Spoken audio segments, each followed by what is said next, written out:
akan melakukan podcast tentang pertanian dan kesehatan. Oke, pertama-tama di sini ada bintang tamu saya yang saya akan beri pertanyaan tentang kesehatan.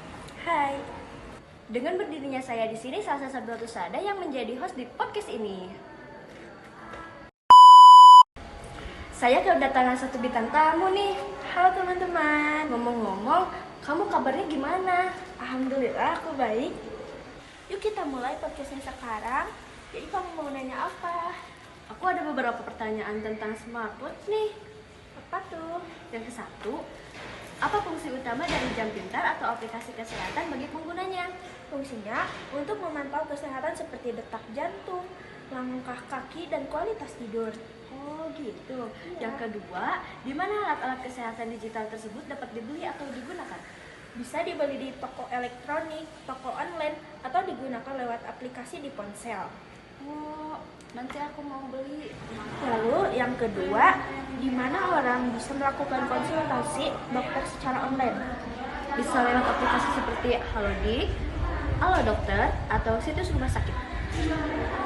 Kapan layanan telemedicine mulai populer di Indonesia? Mulai populer sejak tahun 2020 saat pandemi COVID-19. Dan siapa yang paling sering menggunakan layanan telemedicine? Biasanya digunakan oleh orang yang sibuk atau tinggal jauh dari rumah sakit. Lalu bagaimana telemedicine membantu masyarakat yang tinggal jauh dari rumah sakit? Membantu masyarakat mendapat layanan kesehatan tanpa harus datang langsung. Kali ini kita akan merubah topik dari kesehatan menjadi pertanian. Di sini saya ada beberapa pertanyaan untuk menanyakan tentang pertanian.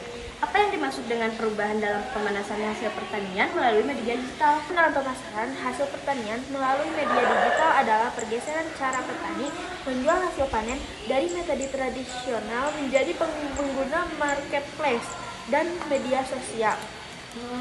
Di mana para petani menjual hasil panen mereka di era digital saat ini? Para petani menjual hasil panen mereka di marketplace online dan melalui berbagai media sosial.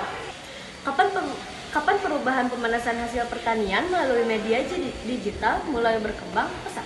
Perubahan ini berkembang pesat pada tahun 2015 sampai 2025 saat teknologi digital semakin maju dan banyak digunakan. Siapa yang merasakan dampak dari perubahan pemanasan hasil pertanian melalui media digital? Yang merasakan dampaknya adalah para petani, pembeli, serta pelaku usaha yang terlibat dalam pemasaran hasil petani. Bagaimana media digital membantu petani memasarkan hasil panen mereka? Media digital membantu petani dengan menyediakan platform untuk menjual produk secara lebih luas, cepat, dan efisien, tanpa harus bertemu langsung dengan pembeli. Mengapa tidak semua petani bisa mengikuti perkembangan pemasaran digital? Tidak semua petani bisa mengikuti pemasaran digital karena ada yang belum memahami teknologi digital dan ada pula yang masih kesulitan beradaptasi dengan sistem penjualan online. Giliran saya dong yang bagian bertanya. Boleh. Apa perubahan utama pada sistem irigasi antara tahun 2015 sampai 2025? Perubahan utamanya adalah sistem irigasi menjadi otomatis dan lebih hemat air. Di mana teknologi irigasi otomatis ini banyak digunakan dalam bidang pertanian. Teknologi ini banyak digunakan di lahan pertanian yang membutuhkan pengaturan air lebih efisien. Lalu, kapan pengguna sensor dan pompa otomatis mulai diterapkan secara luas? Teknologi ini mulai diterapkan dan berkembang pada periode 2015 sampai 2025. Siapa pihak yang paling diuntungkan dengan adanya sistem irigasi otomatis? Petani adalah pihak yang paling diuntungkan karena kerjaan lebih hemat waktu, tenaga, dan penggunaan air lebih efisien.